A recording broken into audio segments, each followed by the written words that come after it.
John chapter 6, verse 3. Jesus went up a mountain and sat down there with his disciples. A few things we're thinking about here.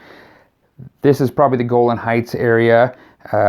It doesn't necessarily say any specific mountain, but he went up to a high place, and some have suggested that's another kind of allusion to Moses going up and getting the law and communing with God, and now he's sitting down with the disciples. There's a suggestion in some of the commentaries that this sitting down is this teaching moment with the disciples.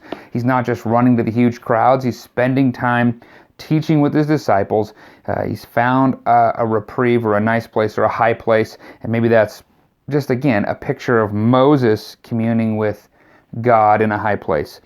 Or maybe it's just a reality that Jesus said, hey, let's go up on the mountain. That'll be better than stand down here with the big crowds. And he went up and he taught his disciples. We see Jesus heads up on a mountainside quite often. He does it to pray. He does it to reflect. It's not that the mountain itself is necessarily super special or holy like we might think, but let's think about this. We go up on hillsides to get a view, to get perspective. Often on a mountain we feel small. You have this huge view, and the mountain is huge, and it just sort of puts us in a nice place of humility. Now, he's gone up on this mountainside with his disciples, and maybe his disciples feel small, but Jesus, of course, who created the mountains, probably just feels maybe more in tune with great grandeur. I don't know. The point is, he went up.